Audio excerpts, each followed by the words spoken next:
Chapter 3 asks us to consider the breadth and importance of one of the most important concepts in sociological research, and that is culture. It also introduces you to how and why sociologists study, measure, and operationalize culture in their work.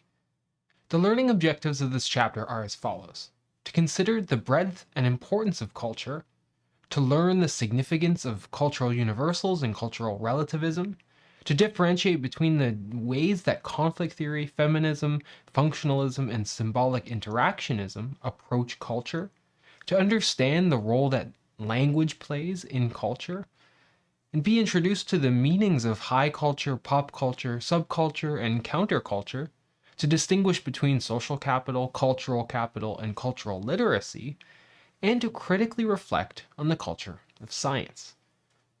This discussion can be broken down into 6 sections. The first section explores what counts as culture. Then we move to defining key concepts like cultural universals and cultural relativism. We follow this with a discussion of some of the theoretical approaches to culture.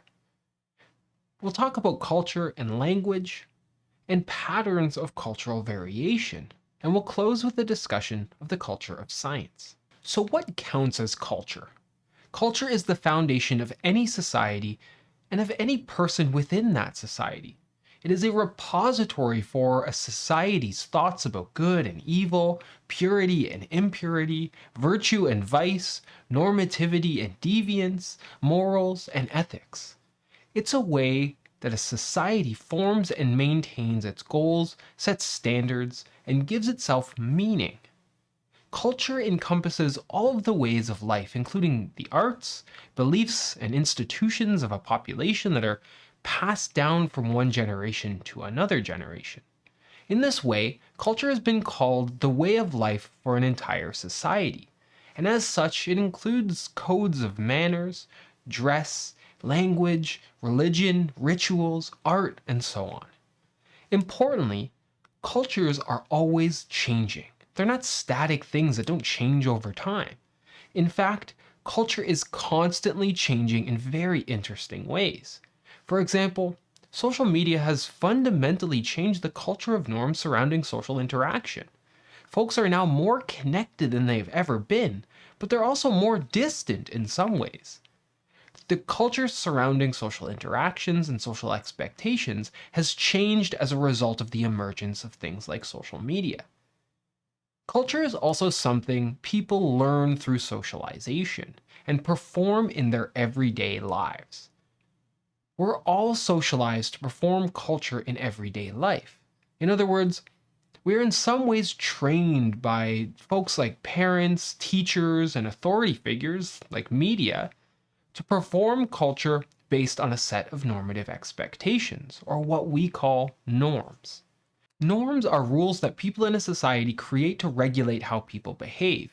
Think of the norms of sitting in a classroom. Students walk in and sit down, take out their laptops or pen and paper, sit relatively quietly and listen to the instructor. The fact that students do this almost without thinking shows how highly ingrained these processes are as norms. It would also be abnormal to get up in the middle of class, shout profanities, and run out of the classroom, wouldn't it? Folks would think that that's an incredibly abnormal thing to do because norms surrounding classroom so-called etiquette have been so embedded into social life.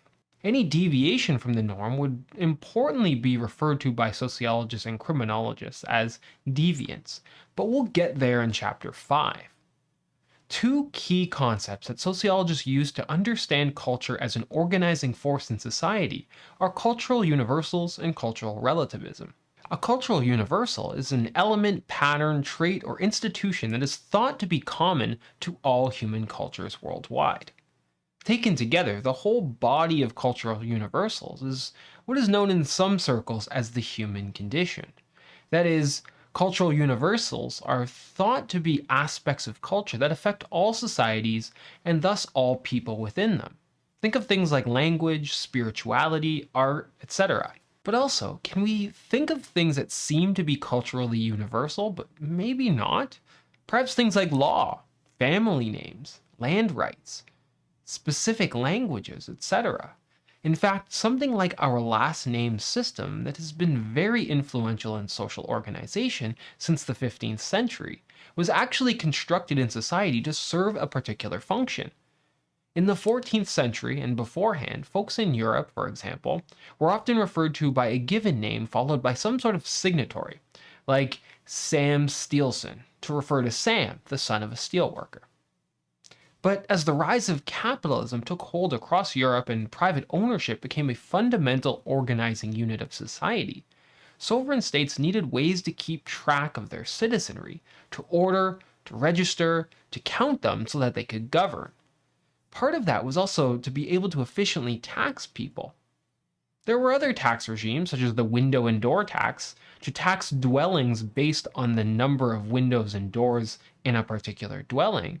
But this was causing problems because folks started building inhumane dwellings with few windows or doors, causing sanitary, health, and aesthetic issues within cities. To solve these problems, centralized governments started instituting naming conventions that gave folks official last names. So, a cultural thing like the adoption of a last name is actually not a cultural universal. It does not and has not been universal across societies. Last names are socially constructed.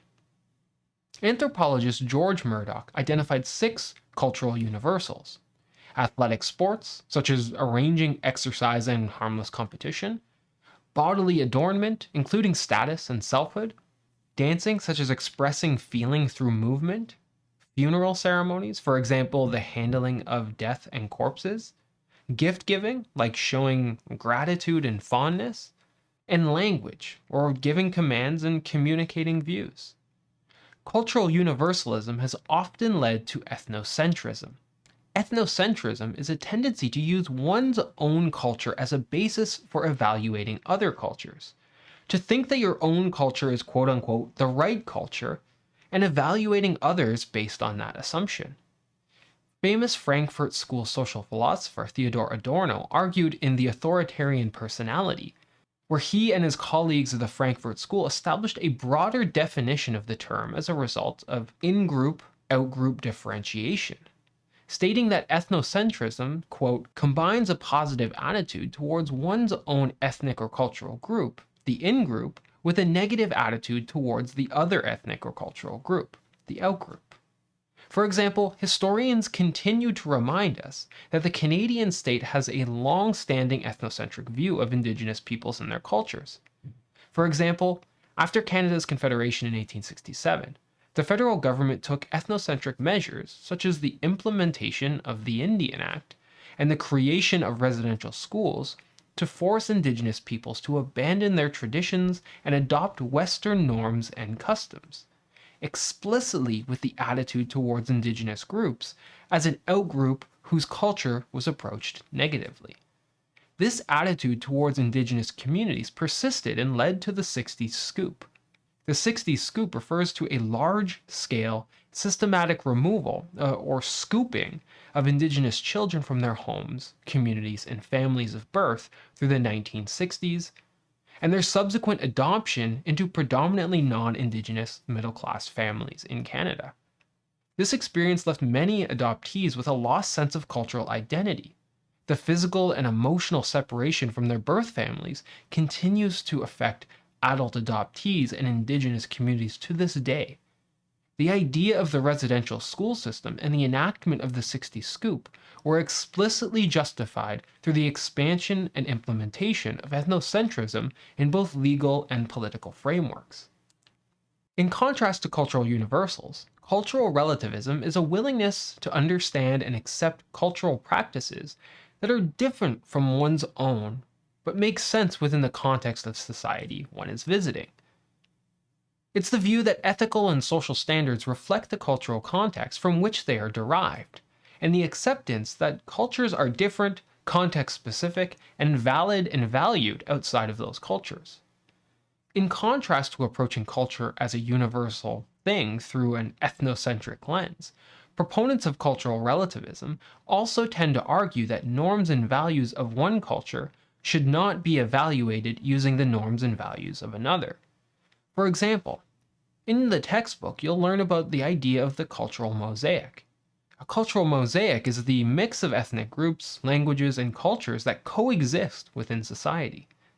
The idea of a cultural mosaic is intended to suggest a form of multiculturalism and acceptance of heterogeneity, which is different from other systems which propose a melting pot, which is often used to describe nations like the United States assimilation, whereas the melting pot is a monocultural metaphor for a heterogeneous society becoming more homogeneous, the different elements melting together in a sort of common culture.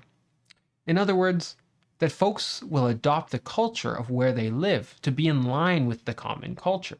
On the other hand, the cultural mosaic is the acceptance of other cultures based on the idea of cultural relativism. Later on in the term, we'll return to this concept. But how do we theorize about culture? In other words, what is the role that culture serves in society? Conflict theory notes that people in power often try to manipulate culture to influence people's ideas, values, and confidence in social institutions.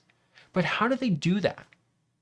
For conflict theorists, it's all about manipulating ideology. Ideology is a set of ideas and beliefs that provide the basics for political or economic action. For conflict theorists, those in power, think of folks like Jeff Bezos, Mark Zuckerberg, Joe Biden, or Justin Trudeau, try to manipulate culture to influence people's ideas, values, and even confidence in social institutions. Conflict theorists hold that this serves people in power to the detriment of those relatively less powerful.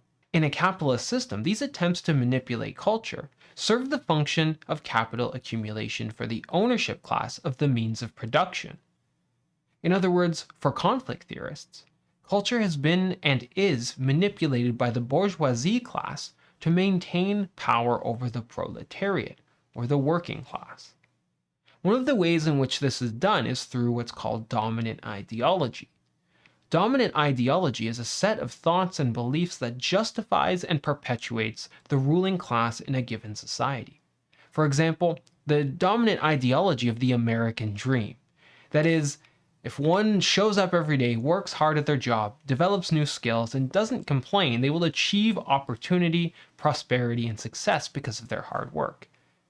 This sustains and maintains a system whereby the powerful owners of the means of production continue to benefit economically while they exploit a working class that increasingly finds it difficult, if not impossible, to achieve prosperity and success. Look at trends of income inequality over the past 50 years in places like Canada and the US. Increasingly, wealth is concentrated in the hands of very, very few people, and the so-called working class has a smaller proportion of wealth today than it ever has. In short, the so-called American dream is, for conflict theorists, a lie used to maintain hegemonic power relations and keep the rich rich and the rest scraping to get by. The American dream is simply a dominant ideology that perpetuates the power of the ruling class. Born out of conflict theory, as well as intersectional feminism, is the field of critical race theory.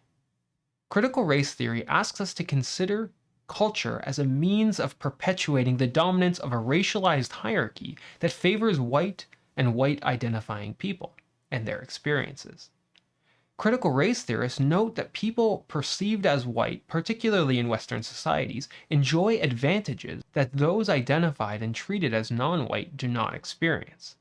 This white privilege includes the advantages and immunities that are unequal and unfairly experienced by people whom society views and treats as white, compared with what people racialized as non-white experience under similar circumstances.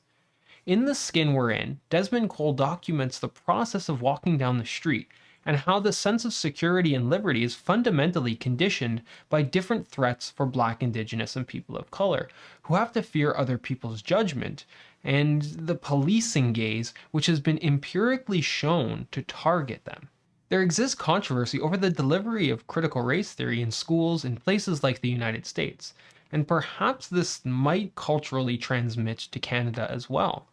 From a conflict perspective, and a sociological perspective more generally, these attempts themselves serve the purpose of perpetuating the dominance of the racialized social order, because they work to explicitly ignore the long-standing and empirically documented history of racialized inequality that has persisted since the development of North American nation-states. Also born as an emergent tentacle of conflict theory, feminist theory focuses on gender socialization, the process of becoming socialized to perform gender-specific roles and to value male traits.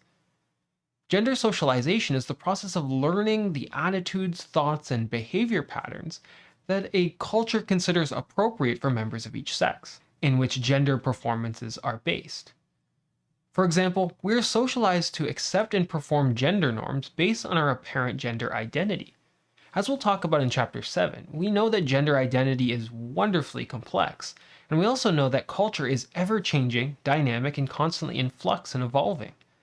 Feminists thus point out that our attempts to control and govern gender identity are part and parcel to the dominant social order. In other words, our attempts to control gender serve not only the racialized but also gendered social hierarchy that continues to negatively impact women and LGBTQI+ communities in very real and tangible ways. For feminists, gender scripts are the directions we follow to act out our parts. They're the roles that we embody to perform our gender identity. Gender roles are no longer as rigidly or stereotypically defined as they once were. And we're seeing much more acceptance and inclusivity in cultural forms for those who do not align with the traditional dichotomy of boy and girl and men and women. This trend has been the result of immense emotional and physical labor on the part of LGBTQI+ communities who have fought for their human and civil rights. And that labor should not be ignored in our historical accounts because it has been incredibly challenging for those groups. Dominant ideology is strong. And dominant ideology is not just about economics.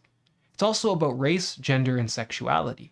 And as you watch this week in Tough Guys 2, media continues to be heavily gendered and sends strong messages about gender scripts which condition the gender roles and the gender identities of folks. Gender is a social and cultural construction. Queer theorists see culture as something that perpetuates sexuality categories, including the norms and inequalities associated with those categories, and thus serve the dominant social order vis-a-vis capitalism. Queer theory is mainly aimed at questioning the ways we categorize reality, with particular emphasis on sexuality and gender identities, in order to illuminate how it is socially constructed and not nearly as quote-unquote natural as some would like to portray. We'll return to queer theory in Chapter 7. Structural functionalists view culture as an integral functioning unit of society. Recall that for functionalists, society is a system made up of a series of functioning units, or subsystems, that all work together to ensure society is working in order.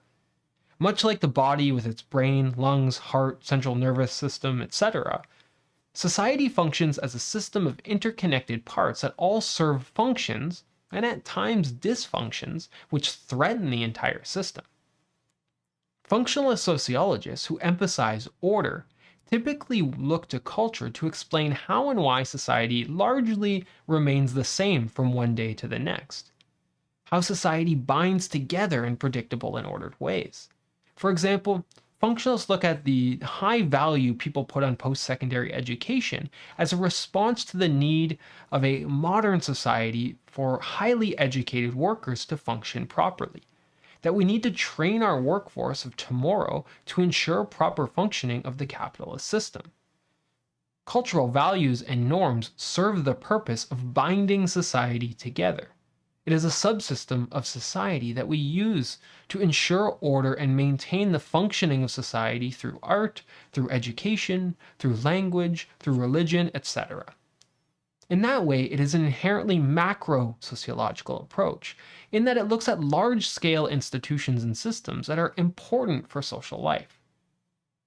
Juxtaposed against this backdrop of structural functionalists, symbolic interactionists argue that culture grows out of individual face-to-face interaction from what people communicate to each other through these interactions. In that way, it is fundamentally micro-sociological in orientation, meaning that it looks at the individuals who make up society rather than big institutions and structure as the unit of analysis to see how society works and is given meaning. Culture is seen as a dictionary of words, actions, and symbols from which we build our conversations, our language, and our communications. A symbol is a sign or object whose relationship with something else also expresses a value or evokes an emotion.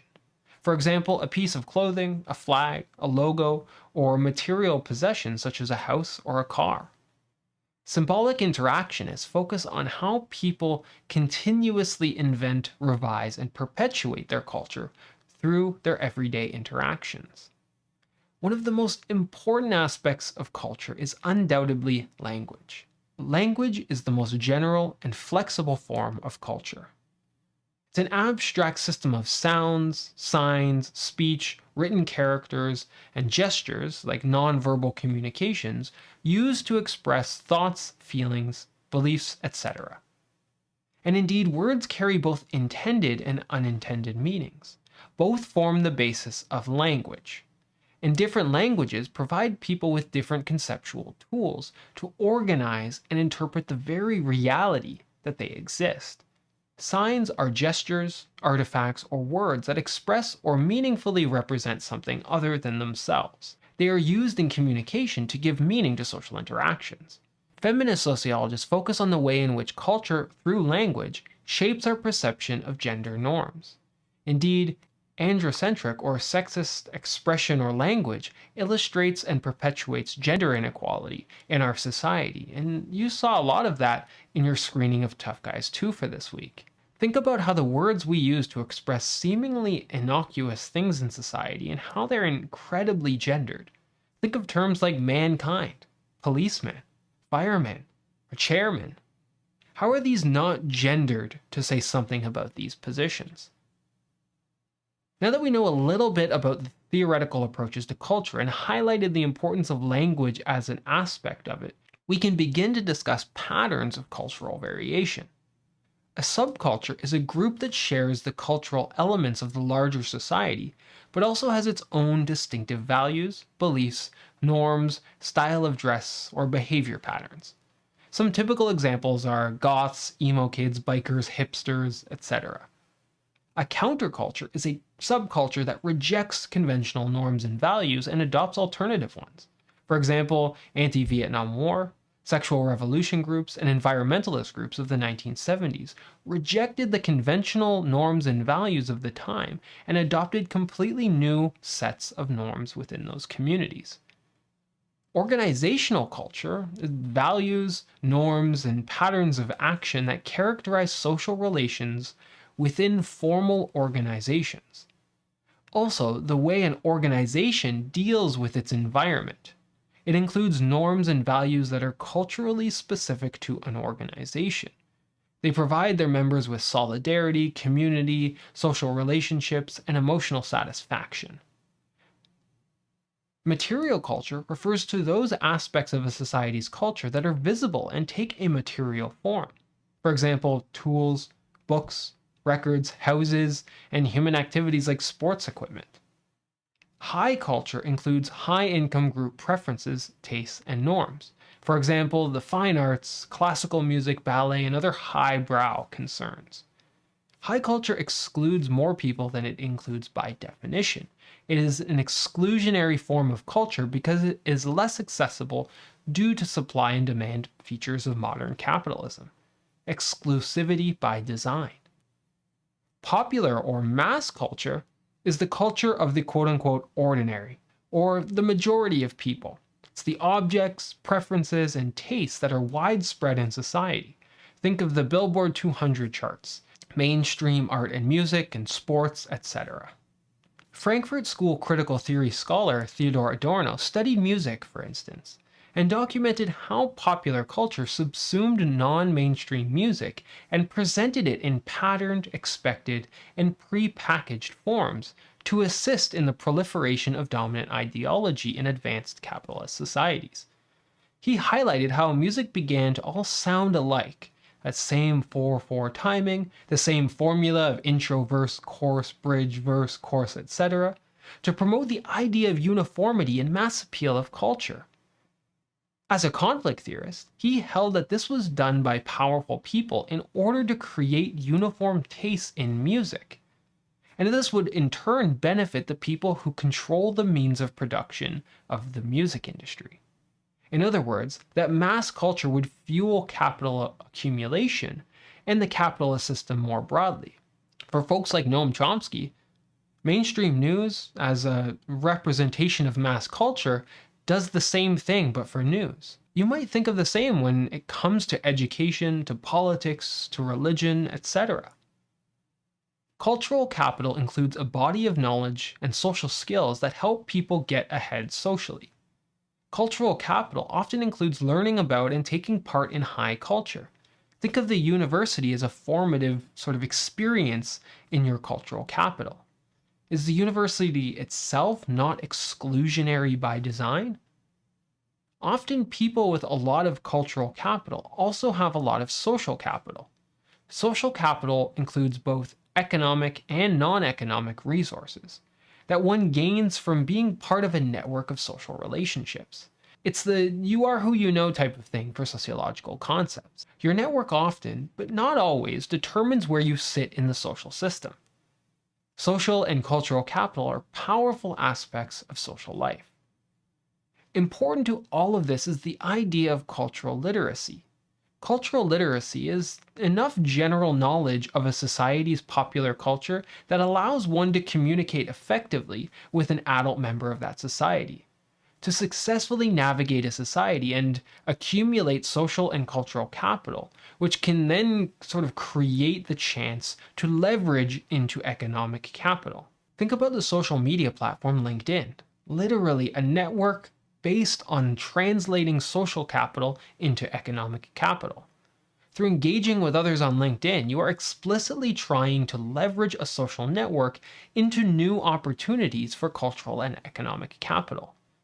Cultural values influence people's behavior in every domain of life.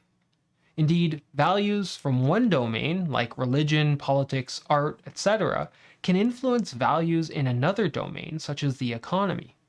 In his famous book, The Protestant Ethic and the Spirit of Capitalism, Max Weber found that changes in religious beliefs, for example, the Protestant work ethic, or the very idea that to achieve salvation in the afterlife, one must work hard and accumulate resources, contributed to the very development of capitalism itself.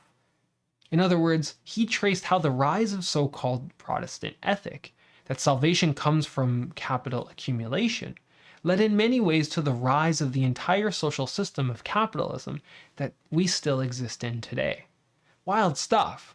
Weber's link is important for three reasons. It shows that social and economic development connect to cultural change.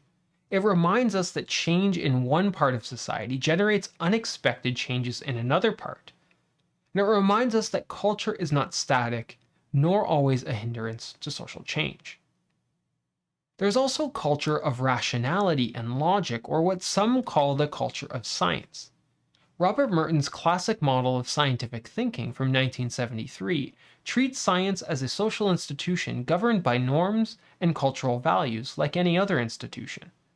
He proposed that science has guiding values or cultural principles that include objectivity, free access, the universality of claims, and organized skepticism. With present-day post-academic science, knowledge is often constructed according to the commercial, political, or other social interests of the bodies that underwrite its production.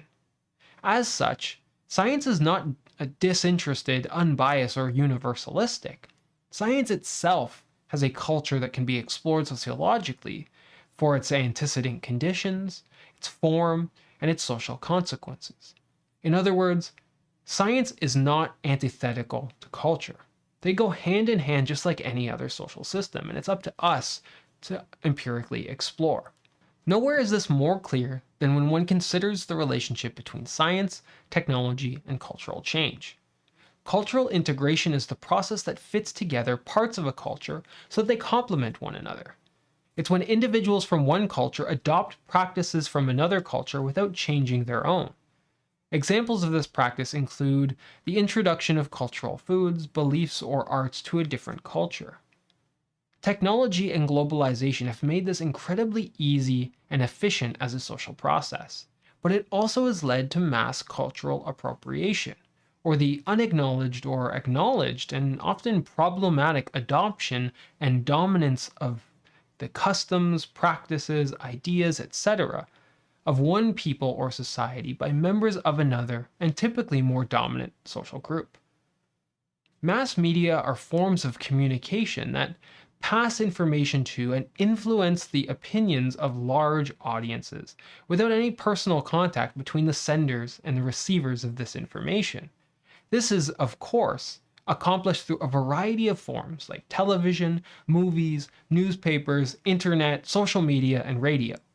New discoveries, ideas, inventions, and other cultural forms are adopted gradually, and this is depicted in the textbook by Rogers' Innovation Adoption Curve. While the adoption of new cultural forms may have incredibly beneficial results in society, we must always be cautioned against appropriating cultural ideas, traditions, or ways of life from others and controlling them for our own purposes. Why? Because culture is an incredibly influential aspect of social life, of a social life that is important to all groups of people. So while technology has made cultural integration and transmission very easy, and in many ways helpful for the social system, it also presents a number of problems when we consider how dominant ideology can take over and totally dominate cultural forms for use in advanced capitalist systems. So that's it for today's discussion of culture. I hope you learned something about the role that culture and cultural forms take on in social life. In today's class, we accomplished a lot. We examined different sociological approaches to culture. We learned about the role of language in particular and how the study of language can reveal a lot about a particular culture. We explored the ways culture varies even within particular places. We looked at subcultures, including countercultures, high culture, and popular culture. We explored the differences between cultural capital, cultural literacy, and social capital, and we examined Merton's approach to the culture of science and technology. In your read, watch, and respond, please reflect on the following question. How do the mass media shape culture? In your answer, please be sure to use concrete examples from some of this week's supplementary material. So that's it for this week. Hope you learned something about culture, and we'll catch you on the next episode.